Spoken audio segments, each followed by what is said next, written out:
Ketika Prakarsa didirikan, idenya adalah untuk mengatasi apa yang kami sebut waktu itu sebagai kemarau gagasan.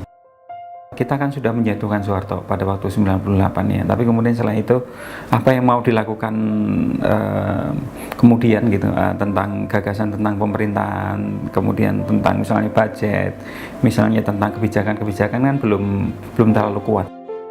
Dari segi tema itu ada 4. Ada peranan masyarakat sipil, kemudian peranan negara, kemudian desentralisasi dan globalisasi. Yang lebih penting buat kami itu adalah bagaimana kami bersama-sama bisa meluncurkan gagasan.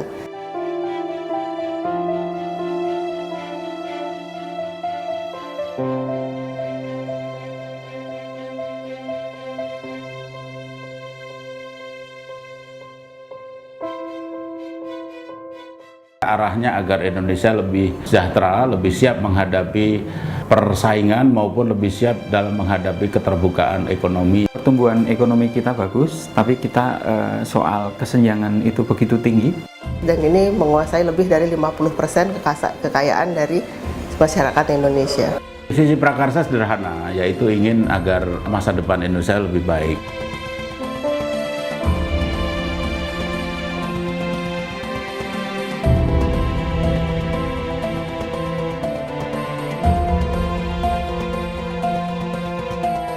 Prakarsa mencoba menangani masalah-masalah yang paling mendasar dalam kita membangun republik, dan cara metodologi yang mereka pakai itu metodologi yang betul-betul ilmiah sehingga dapat dipertanggungjawabkan. Kami punya koalisi APBN Pro Kesejahteraan. Prakarsa mampu memperluas penyiraman gagasan tentang welfare, tentang kesejahteraan itu meluas di pemerintah, baik pusat di daerah, di DPR, dan di kelompok akademisi. Sehingga beberapa terbitan Prakarsa menjadi rujukan.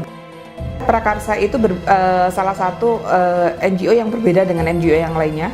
Kami anggap punya misalnya kemampuan yang lebih spesifik terkait dengan anggaran riset-riset terkait dengan kesejahteraan rakyat. Bersama Prakarsa kita support untuk riset tentang MP3EI. Prakarsa hadir di DPR, dia bekerja sama dengan Kedutaan Besar Inggris dan juga dengan institusi yang dinamakan GLOBE. Tidak hanya berisi individu yang punya cita-cita untuk satu kondisi sosial yang lebih baik, tapi juga secara organisasi punya mimpi. Pengalaman saya 5 tahun dengan Prakarsa ini, Prakarsa salah satu OMS yang cukup responsif. Terkait dengan advokasi, saya kira memang hampir tidak terhitung. Menurut saya Prakarsa berhati besar karena hasil penelitian dia itu dikontribusikan atau diberikan kepada siapa saja yang ingin mengoptimalkan hasil itu untuk tujuan advokasi. Apa yang dilakukan dan disajikan serta yang dikerjakan oleh kawan-kawan lembaga Prakarsa tadi sudah cukup sebagai bahan pertimbangan negara untuk melakukan sebuah kebijakan.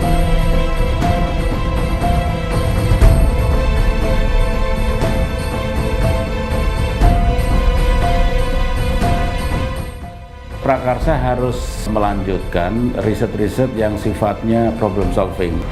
Kalau bisa ke depan ya juga tidak sekedar lagi melakukan kajian, tapi juga ada sayap-sayap pengorganisasiannya. Prakarsa seharusnya mengambil langkah untuk mengempower juga kepada teknis di tingkat kabupaten, kota, atau provinsi, karena mereka yang lebih real berdealing dengan persoalan-persoalan di masyarakat. Kalau itu ketimpangan nggak diangkat, ketimpangan kian lama kian memburuk. Peran dari civil society ini yang harus lebih ditingkatkan lagi. Jadi saya berharap Prakarsa sekali lagi dengan data dia harus menggandeng LSM lain yang bekerja di level masyarakat juga. Terus berkiprah dan semakin memberi kontribusi yang nyata. Dari sisi internal makin kuat, baik soal pendanaan, soal pengkaderan, semakin meningkatnya perbaikan governance di dalam organisasi. Tentu suatu achievement, suatu keberhasilan kita berhasil melahirkan sebuah lembaga dan mengembangkannya terus sampai 10 tahun ini dengan cara-cara yang lebih inovatif lagi, lebih kreatif, jangan takut dengan bereksperimen. Terus berkarya untuk Indonesia.